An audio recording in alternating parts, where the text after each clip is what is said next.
إن الحمد لله نحمده ونستعينه ونستغفره ونعوذ بالله من شرور أنفسنا ومن سيئات أعمالنا من يهدي الله فلا مضل له ومن يضلل فلا هادي له وأشهد أن لا إله إلا الله وحده لا شريك له وأشهد أن محمدا عبده ورسوله أما بعد فإن أحسن الكلام كلام الله وخير الهدي هدي محمد صلى الله عليه وآله وسلم وشر الأمور محدثاتها وكل محدثة بدعة وكل بدعة ضلالة وكل ضلالة في النار. Donc on continue Inch'Allah et on termine dans ces derniers cours le livre intitulé أحكام مناسك الحج والعمرة وزيارة المسجد النبوي لشيخ الإسلام ابن تيمية رحمه الله تعالى.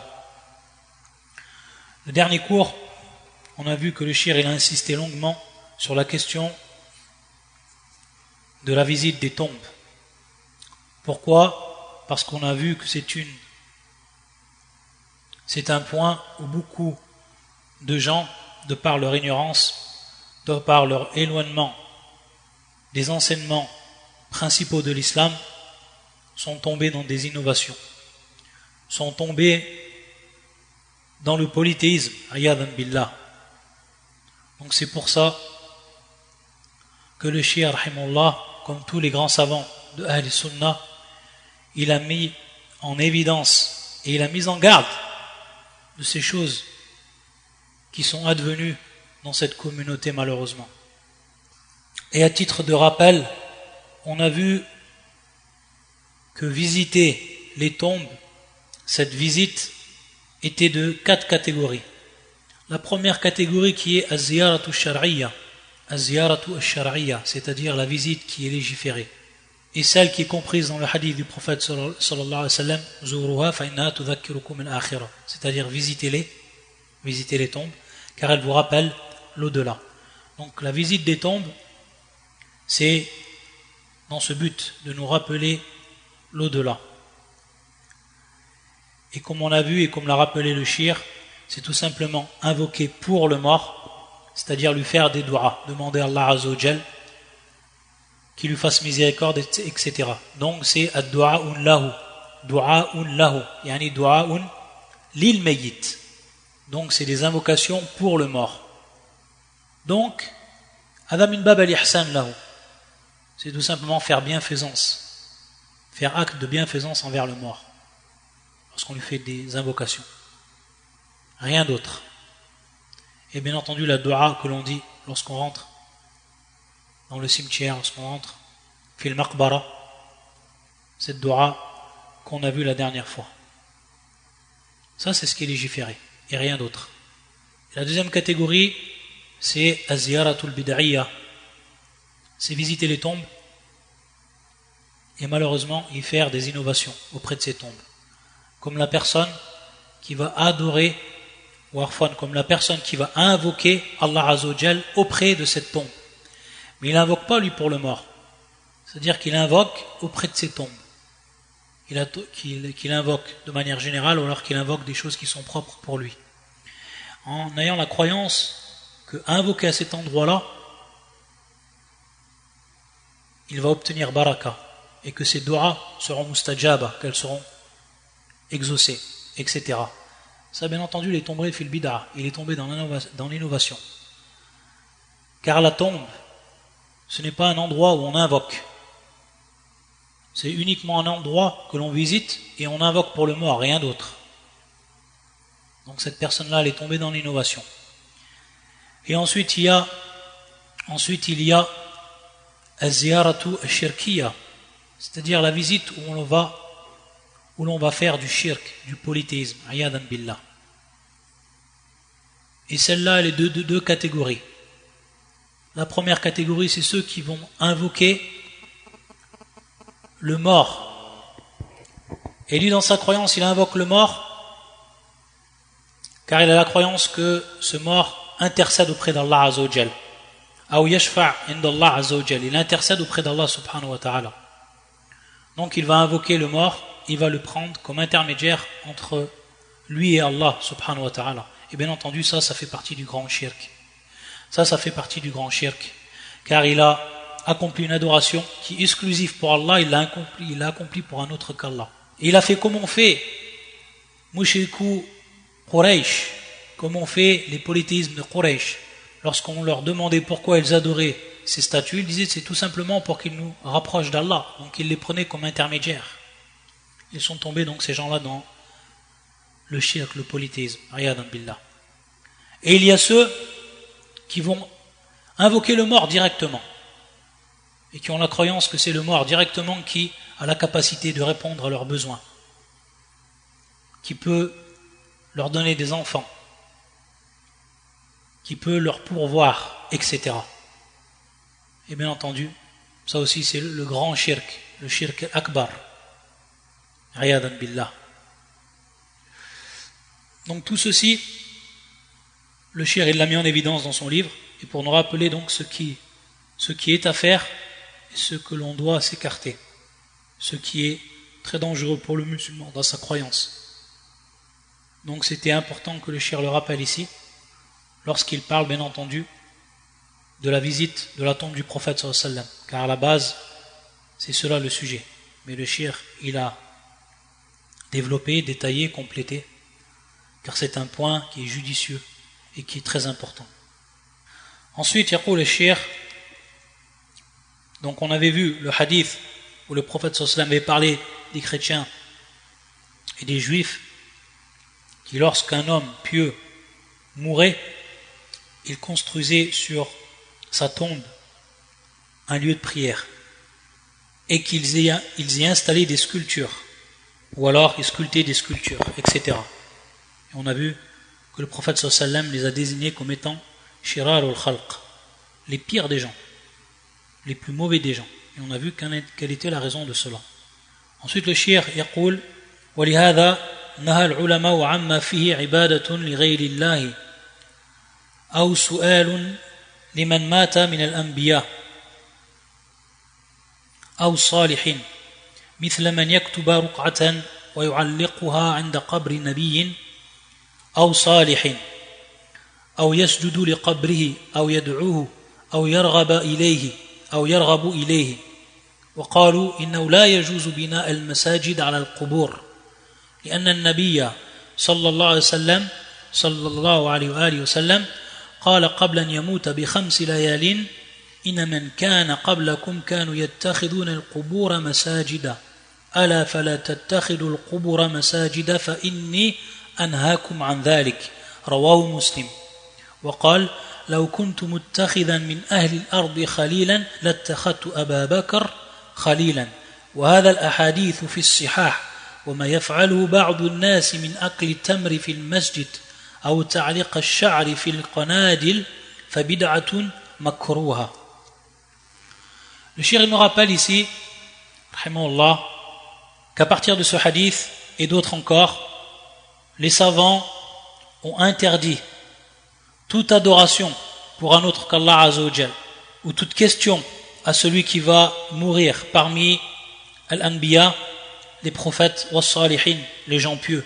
À titre d'exemple, comme ceux qui écrivent sur un feuillet, sur une feuille blanche, ou etc., et qu'ensuite ils l'accrochent près de la tombe d'un prophète ou alors d'un homme pieux. Ils écrivent dessus ce qu'ils ont besoin ou alors ce dont ils se plaignent, etc.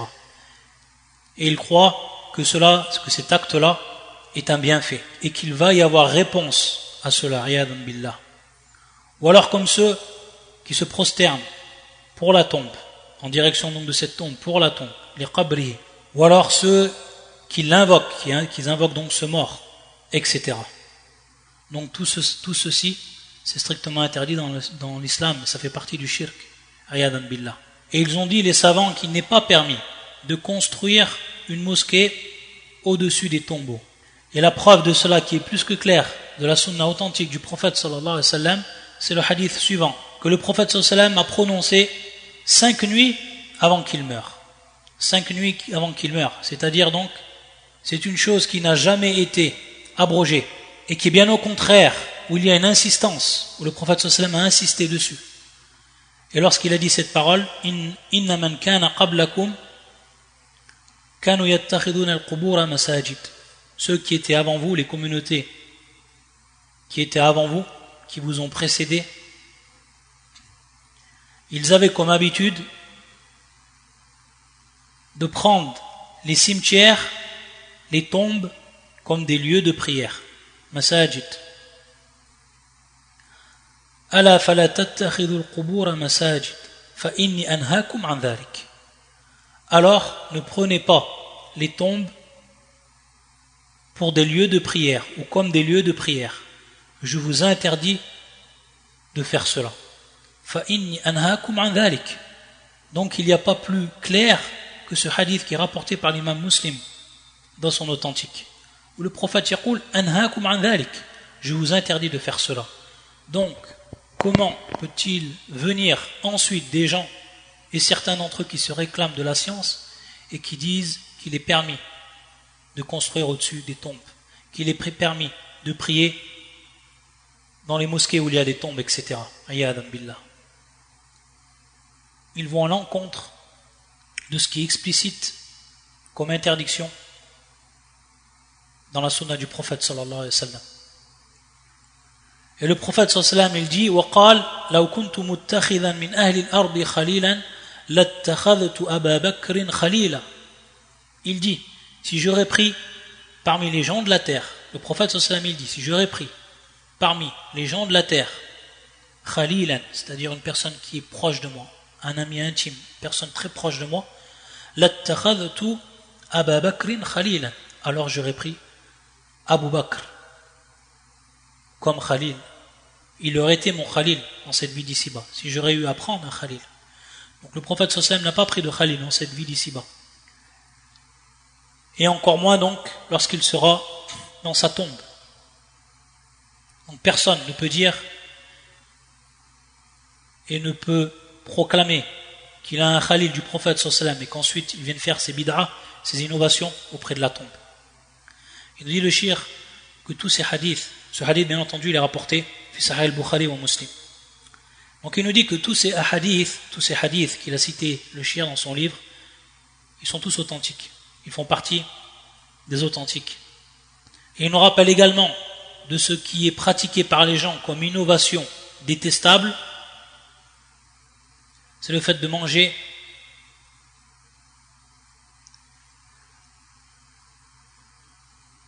des dates dans la mosquée. Bien entendu, ça ils le font à titre d'innovation. C'est-à-dire qu'ils ont une croyance qui accompagne cela. Il nous dit donc tout cela, ça fait partie des innovations qui sont détestables. Ensuite, يقول رحمه الله ومن حمل شيئا من ماء زمزم جاز فقد كان السلف يحملونه وأما التمر الصيحان فلا فضيلة فيه بل غيره من التمر البرني والعجوة خير منه والأحاديث إنما جاءت عن النبي صلى الله عليه وسلم في مثل ذلك كما جاء في الصحيح من تصبح ب7 تمرات عجوة لم يصبه ذلك اليوم سم ولا سحر ولم يجيء عنه في الصيحان شيء وقول بعض الناس إنه صاح بالنبي صلى الله عليه وسلم جهل منه بل إنما سمي بذلك ليبسه فإنه يقال تصوح التمر إذا يبس وهذا كقول بعض الجهال إن عين الزرقاء جاءت معه من مكة ولم يكن بالمدينة على عهد النبي صلى الله عليه وسلم عين جارية لا الزرقاء ولا عين حمزة ولا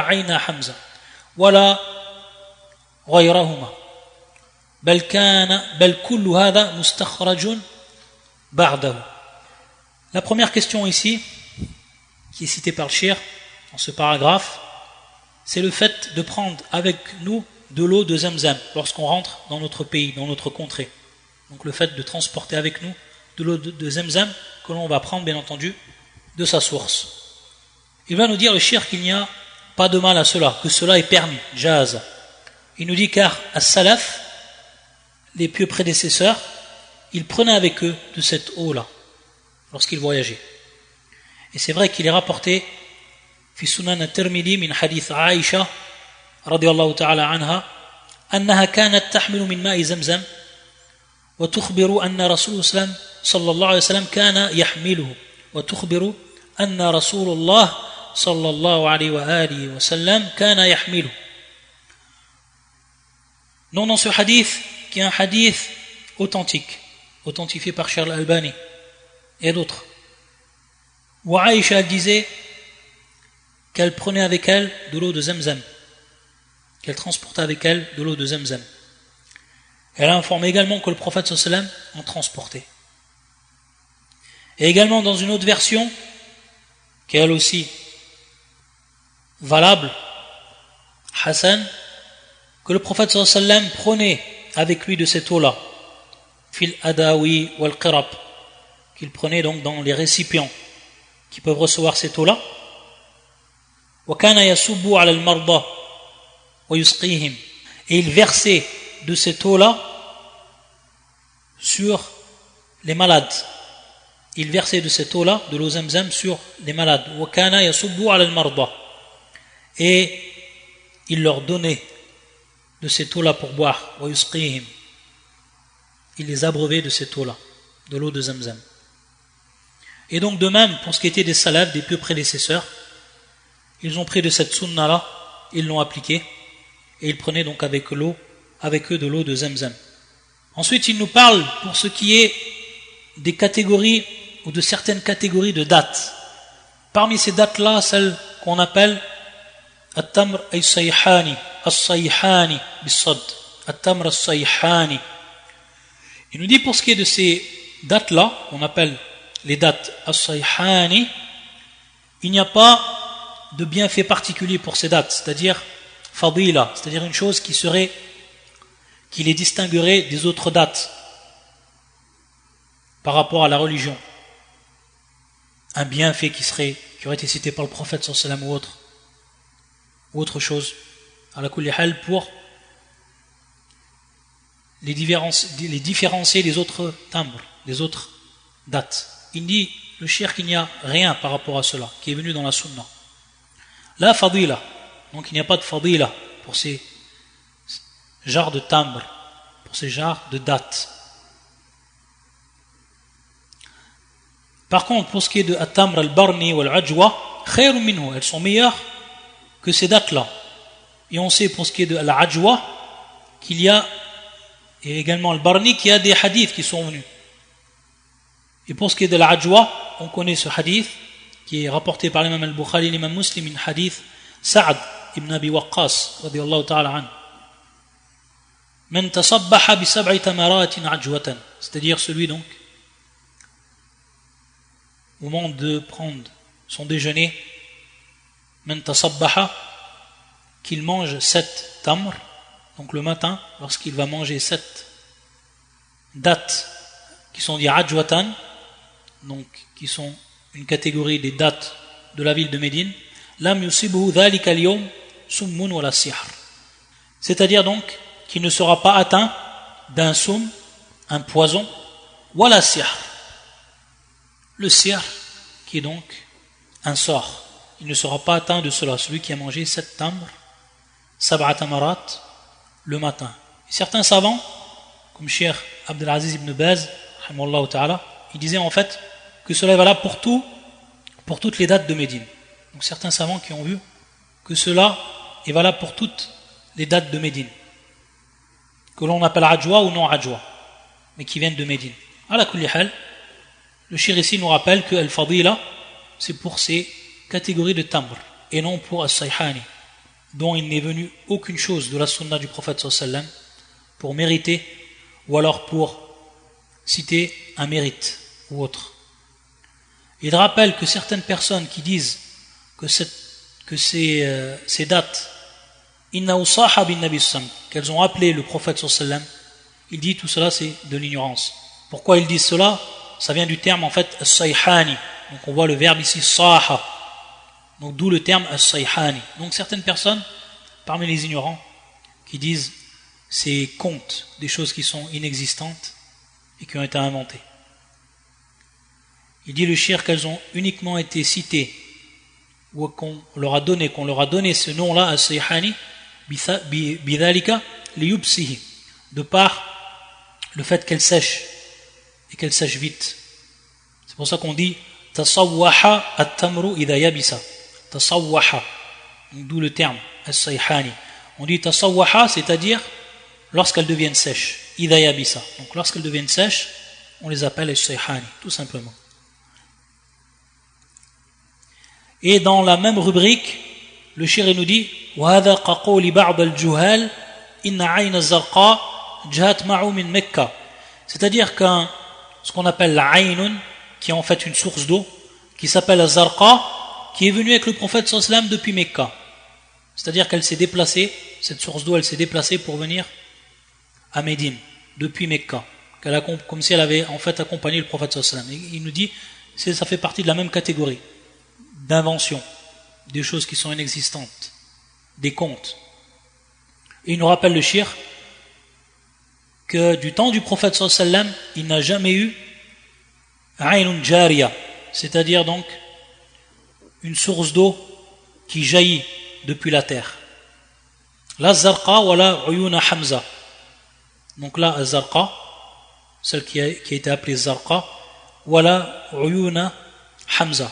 Et également, pour ce qui est des sources d'eau dites de Hamza. Pour ce qui est de Zarqa, il l'appelle l'Ayn al-Zarqa, qui était présent donc à Mecca, mais qui s'appelle en réalité Ayn al-Azraq. Ou Arfan, naam, c'est pas présent à Mecca, Arfan. Wa sawab fiha Ayn al-Azraq, naam. C'est-à-dire qu'on l'appelle en réalité Ayn al-Azraq. Et cette eau-là, ou alors cette source d'eau, elle a été découverte, et donc on a creusé pour pouvoir la faire jaillir au moment de Muawiyah ibn Abi Sufyan, qui était donc le premier des rois de l'islam, Muawiyah ibn Abi Sufyan radiyallahu anhu. Et lorsqu'il se trouvait à Médine comme Amir Marwan ibn al-Hakam, qui était donc lui le responsable à Médine. Donc c'est de son temps-là que cette eau ou que cette source d'eau a été exploitée depuis la terre. Et qu'en réalité elle se trouvait à la base dans un puits, min birin kabira, près de Quba, près de la mosquée de Quba, à l'est de la mosquée de Quba. Ça c'est pour ce qui est de ce puits-là. Et pour ce qui est de Uyun Hamza, de même, eux ils l'ont appelé Uyun Hamza parce que c'est des sources d'eau qui sont apparues et elles sont proches de ce qu'on appelle Qubur al-Shuhada, où se trouve bien entendu enterré Hamza, Qubur al-Shuhada. Elle se trouve, c'est une eau également, une source d'eau qui se trouve près de cet endroit-là. C'est pour ça qu'ils l'ont appelé Uyun Hamza. De même, pour ce qui est de cela, c'est apparu du temps de Marwan ibn al-Hakam, qui l'ont donc exploité à ce moment-là.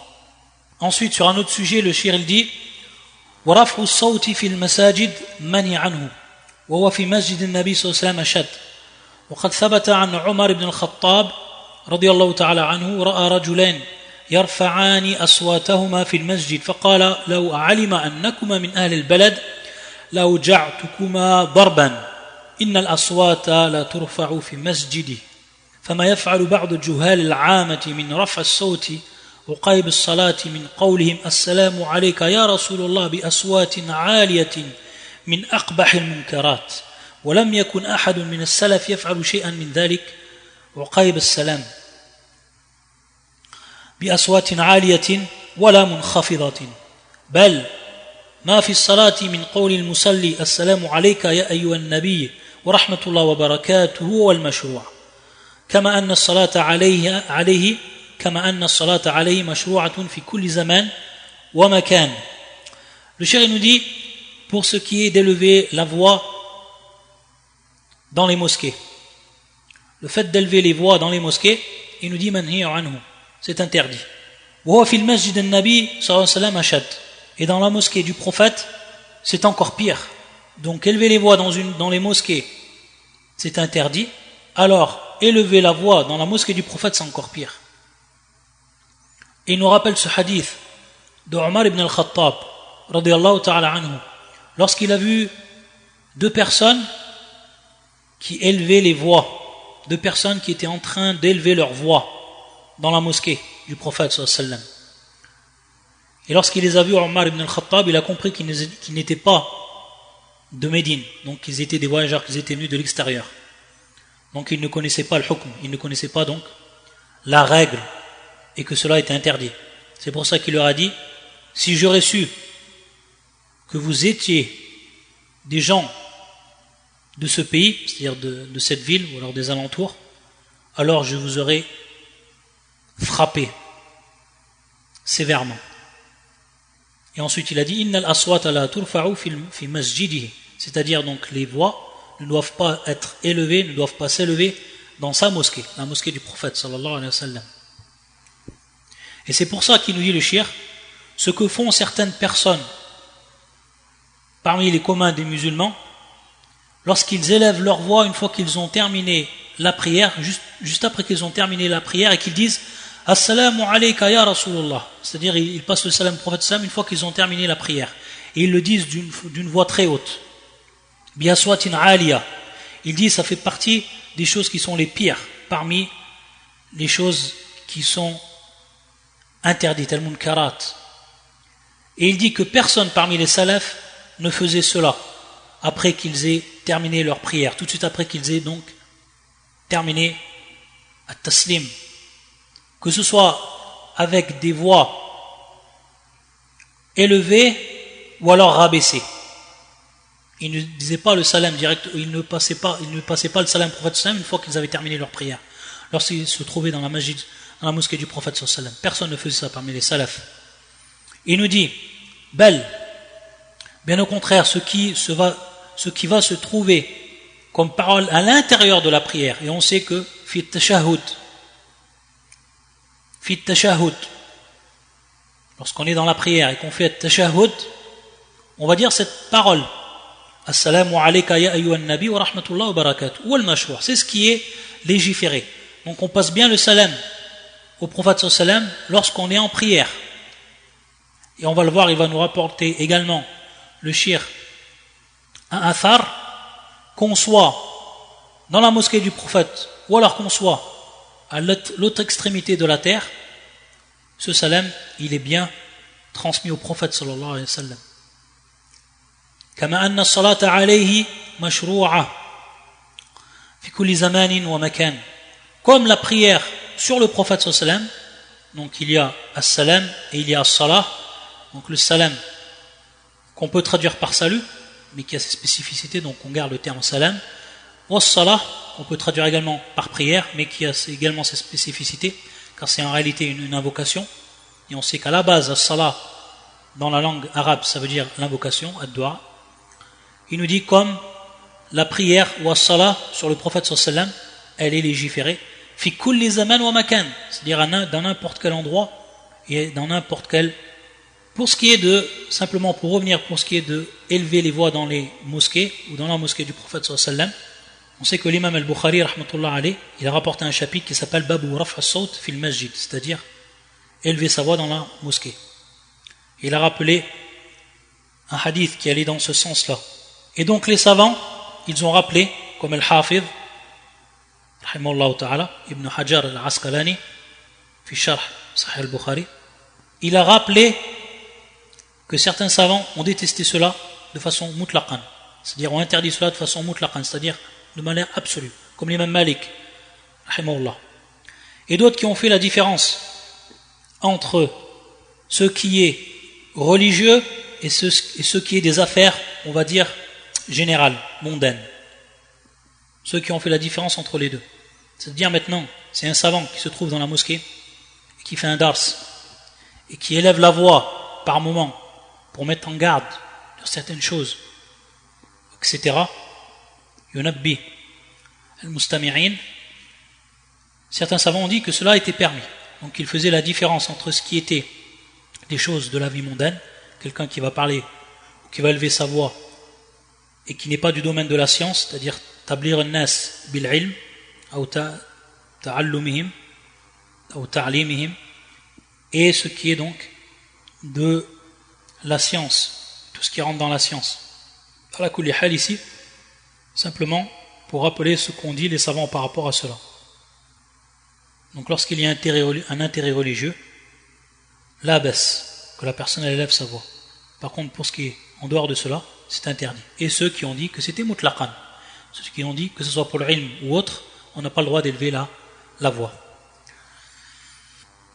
Ensuite, يقول رحمه الله وقد ثبت عنه في الصحيح أنه قال من صلى علي مرة صلى الله عليه بها 10 وفي المسند أن رجلا قال يا رسول الله أجعل عليك ثلث صلاتي قال إذن يكفيك الله ثلث أمرك فقال أجعل عليك ثلثي صلاتي قال إذن يكفيك الله ثلثي أمرك قال أجعل صلاتي كلها عليك قال إذن يكفيك الله ما أهمك من أمر دنياك وأمر آخرتك وفي السنن عنه أنه قال لتتخذوا قبري عيدا وصلوا علي حيثما كنتم فإن صلاتكم تبلغني.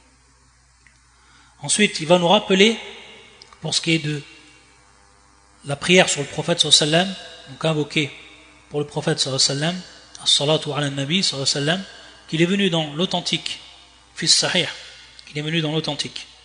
Ici l'authentique de l'imam Muslim, in hadith Abi Huraira. Man salla alayya marratan wahidatan, celui qui va prier sur moi une seule fois. Sallallahu alayhi biha 10. Allah Azza wa Jal, de par cette prière, il va prier sur lui 10 fois. C'est-à-dire donc l'invocation pour lui. Il va invoquer donc pour lui. Il va le rappeler. Et comme cela est venu de certains salafs, ou à le fait de rappeler la personne auprès donc de la haute assemblée, qui sont les anges. Également ce hadith qui se trouve fil musnad, min hadith Abi ibn Ka'b radiyallahu ta'ala anhu, qui est un hadith rapporté donc par l'imam Ahmad dans son musnad, et dont l'isnad est bonne, acceptable, jayyid. Ce hadith qui est le suivant, qu'une personne est venue voir le prophète sallallahu alayhi wa sallam et il lui a dit: ô envoyé d'Allah, est-ce que je place ou est-ce que je consacre le tiers de ma prière sur toi? Alors le prophète sallallahu alayhi wa sallam, il lui a dit: idhan yakfikallahu thuluth amrik. Alors Allah subhanahu wa ta'ala te suffira pour le tiers de tes affaires. Il te suffira dans tes besoins, dans tes obligations, dans la vie d'ici-bas. Faqal, il lui a dit donc ensuite: est-ce que je consacre les 2 tiers de ma prière sur toi? Alors le prophète sallallahu alayhi wa sallam lui a répondu: alors Allah subhanahu wa ta'ala te suffira pour le tiers, pour les 2 tiers de tes affaires. Et ensuite il lui a dit: est-ce que je vais placer toute ma prière, ou est-ce que je veux consacrer toute ma prière pour toi? Alors il lui a dit: alors Allah Azza wa Jal, dans ce cas-là, yakfikallahu ma ahammaka min amri dunyaka wa amri akhiratik. C'est-à-dire qu'Allah Azza wa Jal te suffira pour toutes tes préoccupations, également pour toutes tes inquiétudes, pour tous tes soucis, pour toutes tes préoccupations, qu'elles soient du domaine de la vie d'ici-bas, et également wa amri akhiratik, et tout ce qui est en relation avec l'au-delà. Lorsque la personne a dit aj'alu alayka thuluth salati, ensuite thuluthay, ou ensuite kullaha, c'est bien entendu le temps qui est consacré par rapport à ces invocations. C'est-à-dire asrifu bi salati alayka jami'a zaman alladhi kuntu ad'u fihi li nafsi. C'est-à-dire que je vais donc consacrer mon temps qui était à la base pour les invocations que je disais pour moi-même, qui étaient consacrées à moi-même, je vais les asrifuha bi salati alayka, c'est-à-dire donc je vais les consacrer pour prier sur toi. Et donc c'est dans ce sens que lorsque je donne tout ce temps pour la prière sur toi, alors il lui a dit: yakfikallahu ma ahammaka min amri dunyak wa amri akhiratik.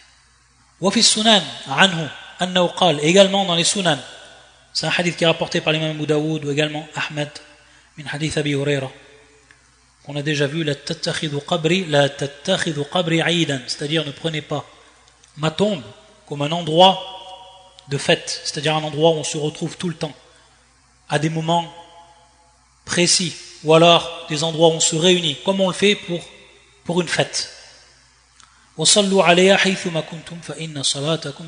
C'est-à-dire priez sur moi où que vous soyez, car votre prière qui est faite sur moi, elle m'est transmise. Ensuite il va rapporter ce athar qui est le suivant. وقد رأى عبد الله بن حسن شيخ الحسينيين في زمنه رجلا ينتاب قبر النبي صلى الله عليه وسلم للدعاء عنده فقال يا هذا إن رسول الله صلى الله عليه وسلم قال لا تتخذوا قبري عيدا وصلوا علي حيثما كنتم فإن صلاتكم تبلغني فما أنت ورجل بالأندلس إلا سواء ولهذا كان السلف يكثرون الصلاة عليه في كل مكان وزمان. C'est-à-dire donc dans ce athar où Abdullah ibn Hassan, qui est le Hassan ibn Ali ibn Abi Talib, donc le fils de Hassan, qui est le fils lui de Ali ibn Abi Talib, qui a vu un homme qui venait de manière répétée auprès de la tombe du prophète sallallahu alayhi wa sallam. Donc il venait tout le temps, il venait de manière répétée auprès de la tombe du prophète sallallahu alayhi wa sallam, l'iddu'a indahu, donc pour invoquer auprès de lui. فقال هذا يا هذا إن رسول الله صلى الله عليه وسلم قال.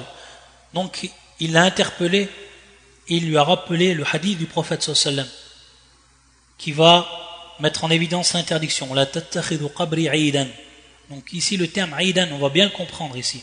C'est-à-dire ne prenez pas ma tombe, le hadith du prophète, ne prenez pas ma tombe comme un lieu de fête. Et on sait que le lieu de fête, c'est un endroit où les gens vont tous se réunir, et ils se réunissent à des moments bien précis, et c'est mutakarrir, c'est-à-dire c'est toujours répété. C'est dans ce sens que le prophète sallam il a employé ce terme aidan. Taïb. Donc, c'est pour ça que ici, il lui a rappelé à cette personne qui faisait cela le hadith du prophète sallam pour le prouver qu'il était dans le tort et qu'il était dans ce qui est interdit et qu'il allait à l'encontre du hadith du prophète sallam. C'est-à-dire donc qu'il va lui rappeler que celui qui va prier sur lui, qui se trouve près de la tombe du prophète sallam, ou qui se trouve dans la mosquée du prophète sallam, ou alors celui qui se trouve en Andalousie, ils sont égaux, ils sont de même. Car les prières, elles vont être transmises au prophète sallallahu alayhi wa sallam, où il va en bénéficier de ces prières-là, qu'on soit en Andalousie, ou alors qu'on soit près de la tombe du prophète sallallahu alayhi wa sallam.